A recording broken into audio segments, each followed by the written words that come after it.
गुरु परंपरा के श्लोक पढ़ रहे थे। आज पंचम श्लोक पढ़ेंगे हम।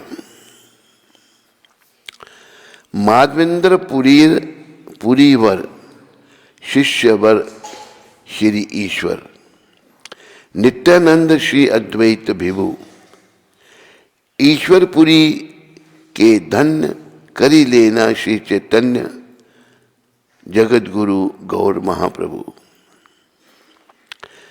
माधवेंद्रपुरी के प्रमुख शिष्य ईश्वरपुरी थे तथा उनके दो अन्य शिष्य सिद्ध भगवत अवतार श्री नित्यानंद तथा श्री अद्वैताचार्य थे। सब जगतों के आध्यात्मिक मार्गदर्शक श्री चैतन्य महाप्रभु ने अपने गुरु के रूप में ईश्वरपुरी को स्वीकार करके उन्हें धन्य किया। महाप्रभु श्री चैतन्य राधा कृष्णा नहीं अन्य, रूपानुगा जनेरे जीवन, विशंबर प्रियंकर श्री स्वरूप दामोदर श्री गोस्वामी रूप सनातन। श्री चैतन्य महाप्रभु श्री राधा कृष्ण से अभिन्न है तथा शिला रूप गोस्वामी के अनुगत वैष्णवों के प्राण हैं। श्री स्वरूप दामोदर गोस्वामी, शिला रूप गोस्वामी और शिला सनातन गोस्वामी विशंबर श्री चैतन्य को महान सुख देने वाले थे। रूप प्रिया महाजन जीव रघुनाथ हन, तार प्रिया कवि कृष्णदास, कृष्णदास प्रियवर नरोत्तम सेवा पर, जार पद विश्वनाथ आश। जीव गोस्वामी और श्रील रघुनाथ दास गोस्वामी श्रील रूप गोस्वामी के अति प्रिय बने। श्रील जीव गोस्वामी के शिष्य थे और अद्वैताचार्य के शिष्य यदुनंदन आचार्य के शिष्य रघुनाथ दास गोस्वामी को श्रील रूप सनातन के ने अपना तीसरा भाई स्वीकार किया था। श्रील रघुनाथ दास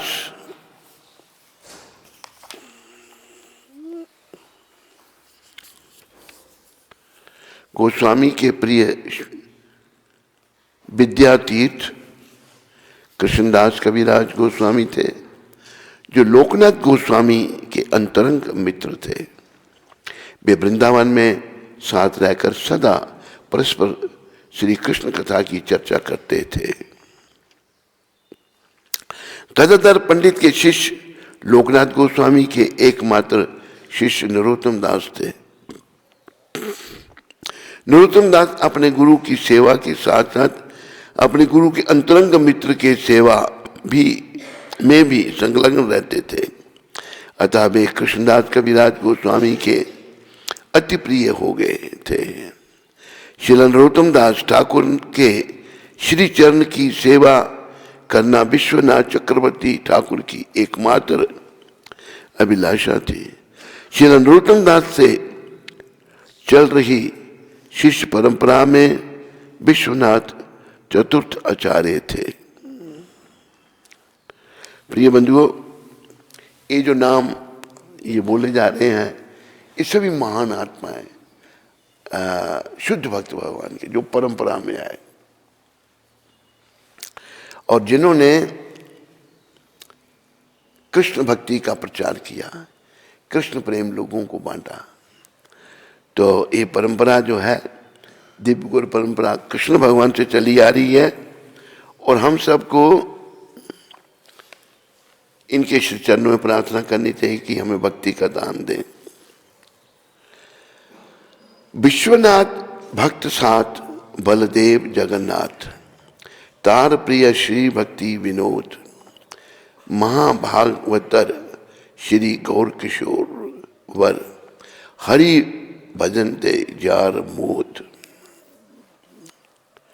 विश्वनाथ चक्रवर्ती ठाकुर बलदेव विद्याभूषण के शिक्षा गुरु थे, जिनको उन्होंने श्रीमद् भागवत के सिद्धांत पढ़ाए थे।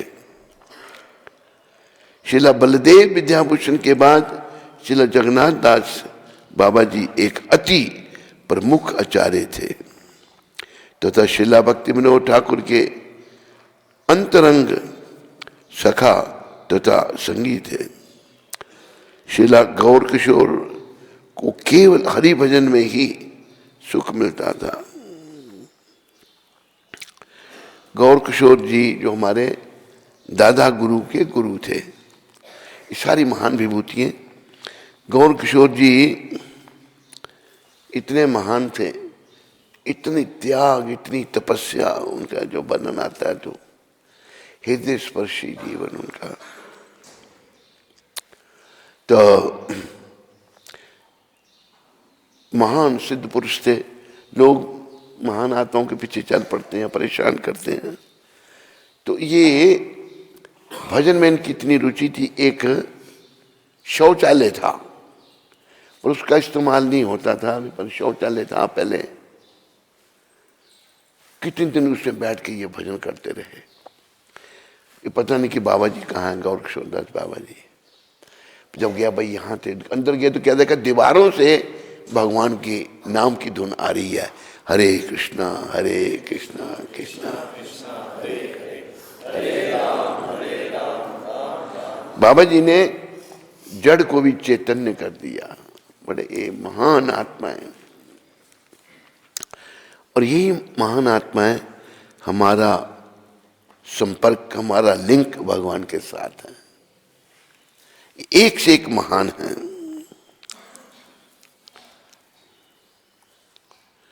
तो गौर किशोर दास बाबा जी की एक बात और मुझे याद आई।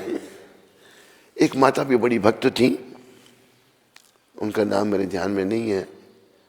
तो भक्तों में सारे गुण होते हैं।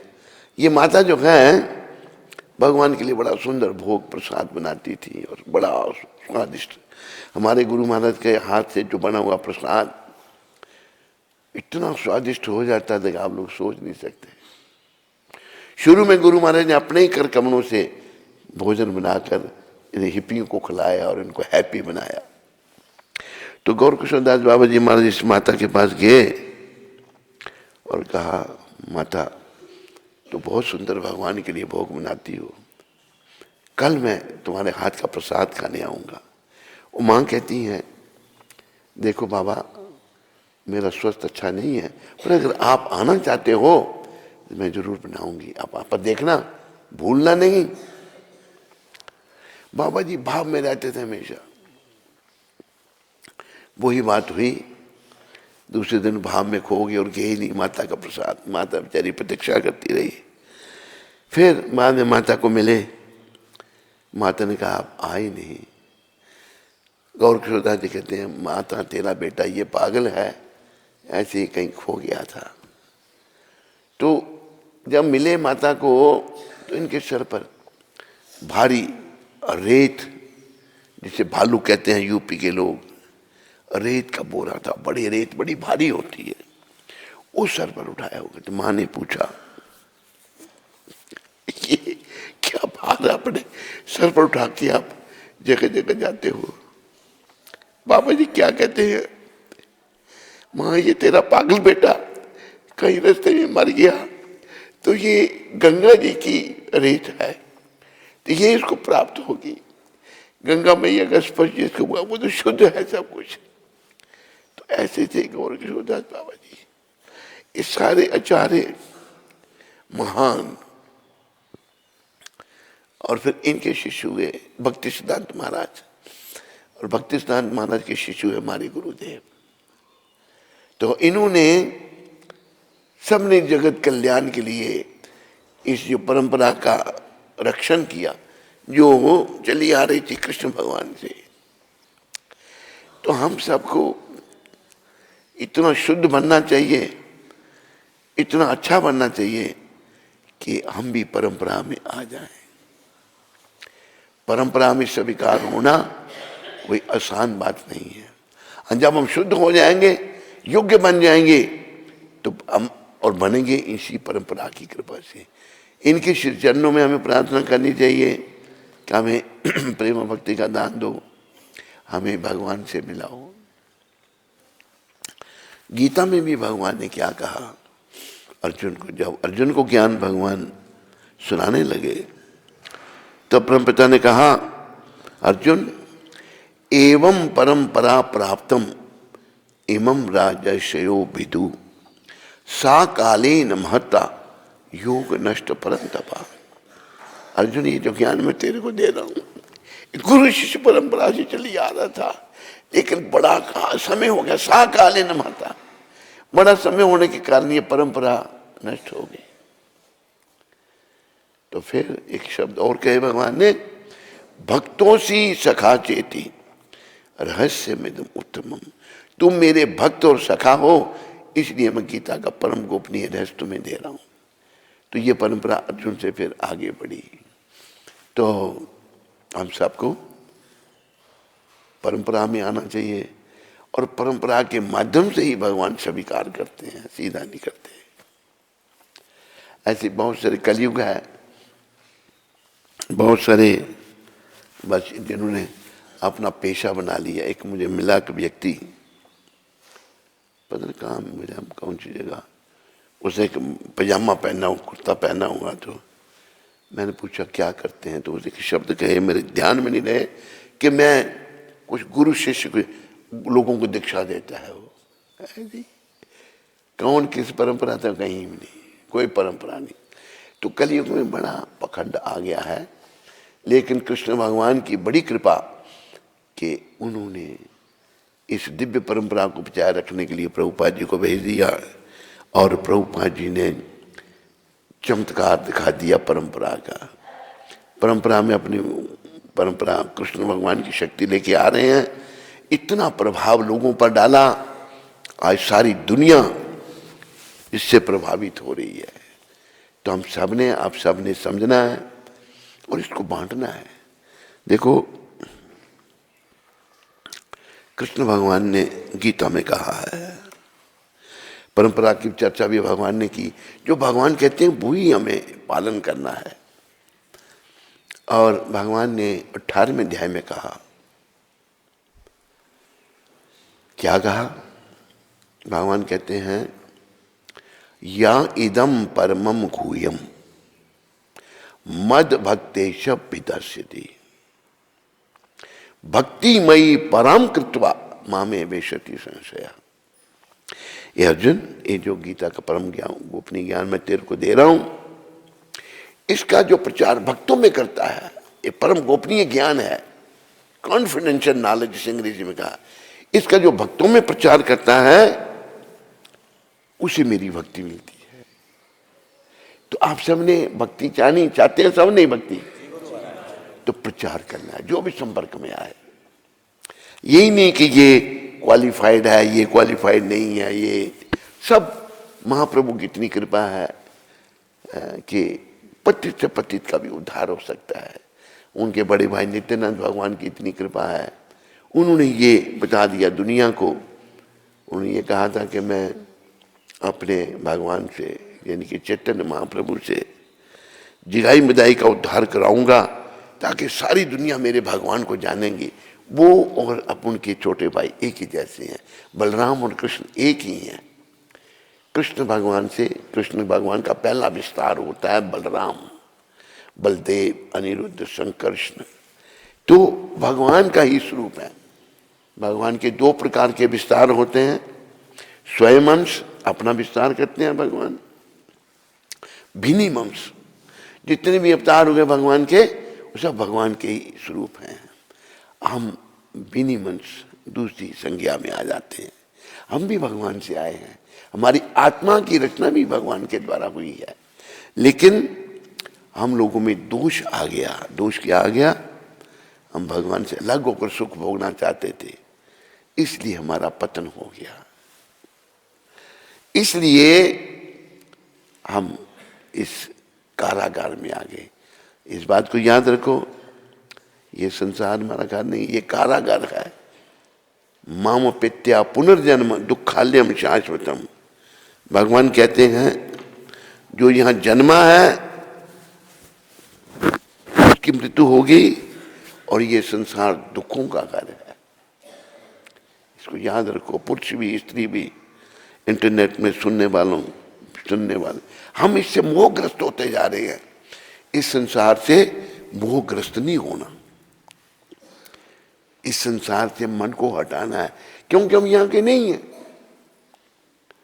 तो ये तरीके हैं जो भगवान कहते हैं मुझे ठंडी हवा नहीं चाहिए, मक्खियां उड़ाओ खाली किसी कपड़े से। भगवान कहते हैं कि जो इसका प्रचार करता है भक्तों में, उसे मेरी भक्ति मिलती है, और फिर अंत में वो मेरे पास आता है। सबने जाना ना भगवान के पास, तो प्रचारक बनना है। हर एक का कुछ ना कुछ संपर्क होता है। भगवान चैतन्य महाप्रभु दया के सागर, वो कहते हैं, सबको कह रहे हैं, अमार आज्ञा गुरु हैया तारो ए देश। मेरी आज्ञा से तुम जहां के भी हो गुरु बन जाओ। क्यों कह रहे हैं भगवान? क्योंकि वो चाहते हैं कि जीवों का कल्याण हो। तो कोई कहे मैं कैसे गुरु बनूं, मैं तो कुछ जानता नहीं। तो भगवान कहते हैं जारे देखा तारे कहो कृष्ण उपदेश। जो मिले उसको कृष्ण का उपदेश दो। कृष्ण का उपदेश क्या है? कृष्ण कहते हैं मेरी शरण में आओ, और हमने कहना है कृष्ण की शरण में जाओ। बस अगर हम ये करते हैं तो हम गुरु हैं, गुरु बनने लायक हो जाते हैं। शिक्षा गुरु होते हैं, दीक्षा गुरु होते हैं।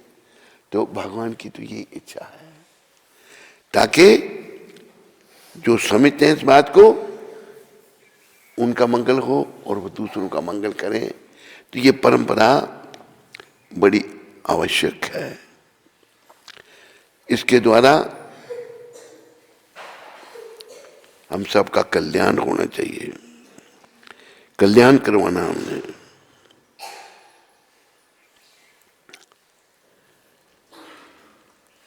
इहार परमहंस गौरांगेरा निज वंश, तांदेरा चरण मम गति। अमी सेवा उदासीन, नाम ते त्रिदंडी दीन। श्री भक्ति सिद्धांत सरस्वती। तो ये परंपरा हमारे दादा गुरु ने सब बताई है। वो बड़े प्रखंड विद्वान थे। उपरोक्त सभी वैष्णव संत उच्च कोटि के भक्त या परमहंस थे,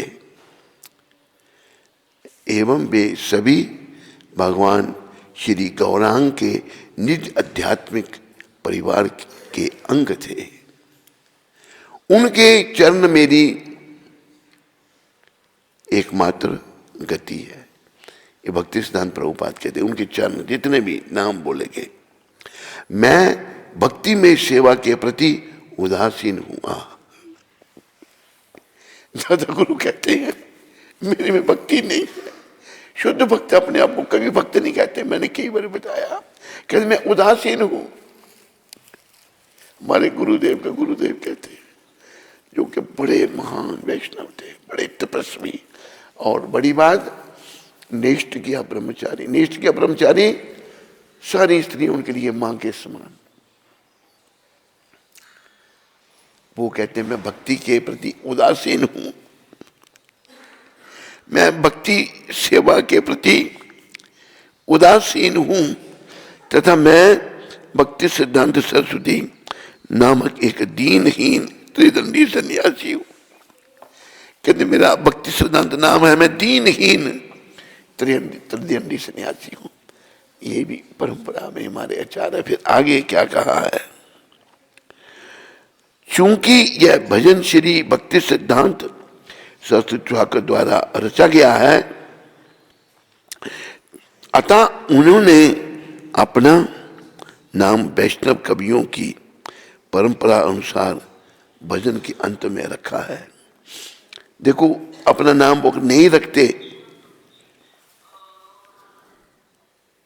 हम कैसे समझते कि ये परंपरा प्रमाणिक है, ये प्रमाणिक गुरु है भक्ति सिद्धांत महाराज। अपना नाम रखा, लेकिन श्री चैतन्य देव की परंपरा में आ रहे श्रीला भक्ति सिद्धांत सरस्वती ठाकुर तथा उनके शिष्य श्रीला अभय चरणारविंद भक्ति वेदांत स्वामी प्रभुपाद का जय घोष करने हेतु निम्नलिखित श्लोक बढ़ा दिया गया है, जिसे विकल्प रूप में 9वें श्लोक के स्थान पर गाया जा सकता है। तो 9वां श्लोक क्या है? श्री वार्षवानिवीर सदा सेव्य सेवा परा ताहारा दैत दास नाम तार प्रधान प्रचारक श्री भक्ति वेदांत नाम पतित जाने ते दया धाम।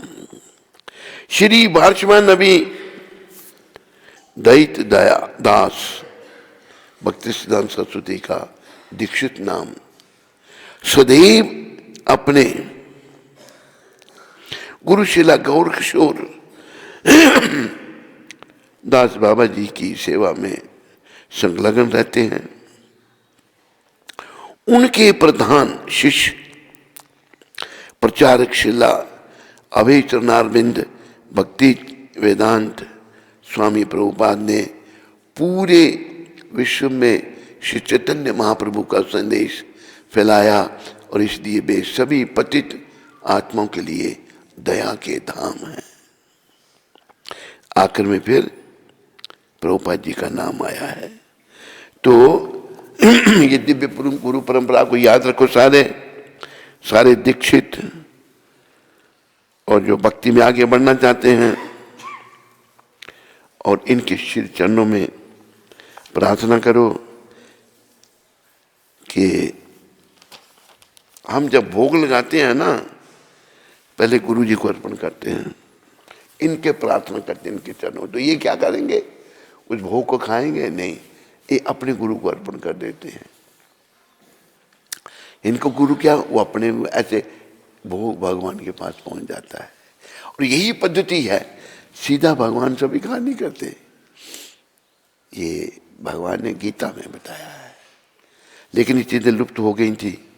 लेकिन बड़ी कृपा करके हमारे सदगुरु देव ने इन्हें प्रकट किया है। हम सब इसका लाभ उठाएं, ये मनुष्य जन्म को सफल बनाएं। मनुष्य जन्म की सफलता जो है इन्हीं बातों में है, भक्ति पथ में आगे बढ़ने में। तो सदाचार प्रशंसा हम पढ़ रहे थे आपसे। सदाचार बता पुंसाम जितो लोका भू भाव पई साधवा शिन दोषस्तु सच्छब्दा साधु वाचका तेषाम आचरणम यतु सदाचारस्य उच्यते। ये विष्णु पुराण में आ रहा है। सदाचारी मनुष्य इहलोक और परलोक दोनों को ही जीत लेता है। सत्य शब्द का अर्थ साधु है, और साधु वही है जो दोष रहित हो। साधु वही है जो दोष रहित हो। उस साधु पुरुष का जो आचरण होता है उसी को सदाचार कहते हैं। हमारा आचरण दोष रहित नहीं, दोषों से भरा पड़ा है, इसलिए हमने अपने कल्याण पथ में आगे बढ़ना है। आचारहीन पुरुषो लोको भवति निंदिता परत्र च सुखी न सया तस्मात् चारवान भवेत। ये शिव पुराण में आया है। आचारहीन मनुष्य संसार में निंदित होता है, जिसका आचार विचार अच्छा नहीं है, और परलोक में भी सुख नहीं पाता। इसलिए सबको आचार्यवान होना चाहिए। समझा रही है सबको? नहीं, सबको चार। माता समझा रही है? एक दो बोल रही, सभी नहीं बोल रही। सभी को समझ आ रही है? नहीं, कोई सो तो नहीं रही माता। फिर सर्वो अयम ब्राह्मणो लोके व्रतेन तु विधेयते व्रते स्थितस्तु शूद्रपि ब्राह्मणत्वम नियच्छति। महाभारत में ये वर्णन आया है। लोक में यह सारा ब्राह्मण समुदाय सदाचार से ही अपने पद पर बना है।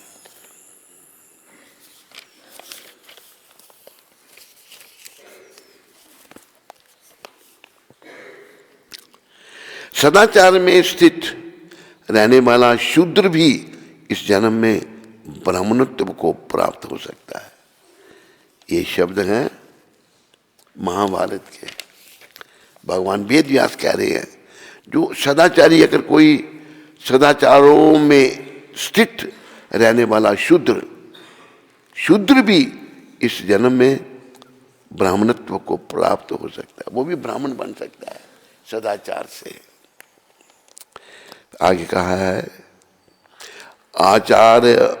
आचार लभते चायुर्चार लभते प्रजा आचार धनम अक्षय माचारो हंति पातकम आचारः परमो धर्मो निरानम कल्याण कारका यह लोके सुखी भूत्वा परत्र लभते सुखम। ये देवी भागवत में वर्णन आता है।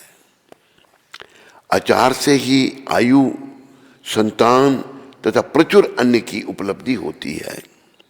आचार संपूर्ण पातकों को दूर कर देता है। मनुष्य के लिए आचार को कल्याणकारक परम धर्म माना गया है। आचारवान मनुष्य इस लोक में सुख भोगकर परलोक में भी सुखी होता है। आचारवान सदा पूता सदैवाचारवान सुखी आचारवान सदा धन्य सत्यम सत्यम च नारदा। देवी भागवत में ही ये श्लोक आता है। भगवान नारायण बोले, नारद, आचारवान मनुष्य सदा पवित्र, सदा सुखी और सदा ही धन्य है। यह सत्य है, सत्य है, दो बार कहा है। तो आचार्य ब्राह्मण जो हैं उनकी प्रशंसा अलग अलग शास्त्रों से हुई है। और फिर अभी अगला फिर आएगा, वो भी नहीं हम पढ़ेंगे। समय अनुसार कर्तव्य एक श्लोक पढ़ लेते हैं। 2 घड़ी अर्थात 48 मिनट का एक मुहूर्त होता है। 15 मुहूर्त का एक दिन और 15 मुहूर्त की एक रात होती है। सूरज उदय से 3 मुहूर्त का प्रातः काल, फिर 3 मुहूर्त का संग वकाल, फिर 3 मुहूर्त का मध्याह्न काल, फिर 3 मुहूर्त का अपराह्न काल और उसके बाद 3 मुहूर्त का सायंकाल होता है। ये बात जो है विष्णु पुराण से ली गई है। श्लोक भी यहाँ है। अभी मैं श्लोक नहीं पढ़ूंगा, अनुवाद ही पढ़ रहा हूँ।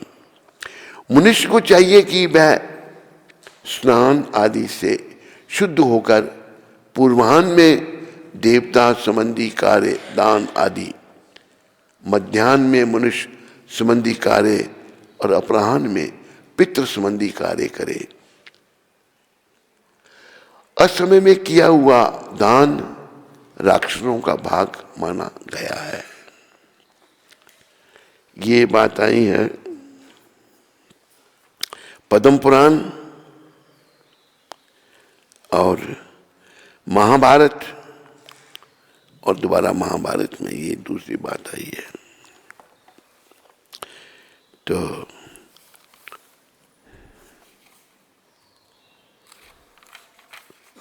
हमें प्रयास करना चाहिए। देखो नियम जो हैं इनका पालन मनुष्य ही कर सकता है, पशु पक्षियों के लिए नियम नहीं है। पशु पक्षी जो हैं वो पशु जोनियों में बस कर्मों का फल भोग रहे हैं, उनके लिए कोई नियम नहीं। पर मनुष्य शरीर में आकर अगर हम नियमों का भंग करते हैं तो हम अधोगति को प्राप्त होते हैं। और खास करके जब हम धाम में जाएं, बड़ा सतर्क रहना है कि वहां से कोई अपराध ना हो। पुरुष से भी स्त्री से भी अपराध होगा तो वो फिर उसका फिर वो मार्जिन भी बड़ी कठिन हो जाता है। धाम में अपराध करने से वो वज्रलेप हो जाता है आदमी बस। पर महाप्रभु की कृपा लेने से वो बच सकता है, नहीं तो प्रभुपाद कृपा से, गौर नेता की कृपा लेने से बच सकता है, लेकिन तो अपराध का वो मार्जिन ही नहीं है। तो हमें वैसे तो कहीं भी अपराध नहीं करना चाहिए, सतर्क रहना चाहिए, ताकि हमारा आने वाला कल, उसके बाद संसार से जाने वाला कल अच्छा हो, नहीं तो सब बेकार हो जाएगा। जय राधा माधवा कुंज बिहारी जय।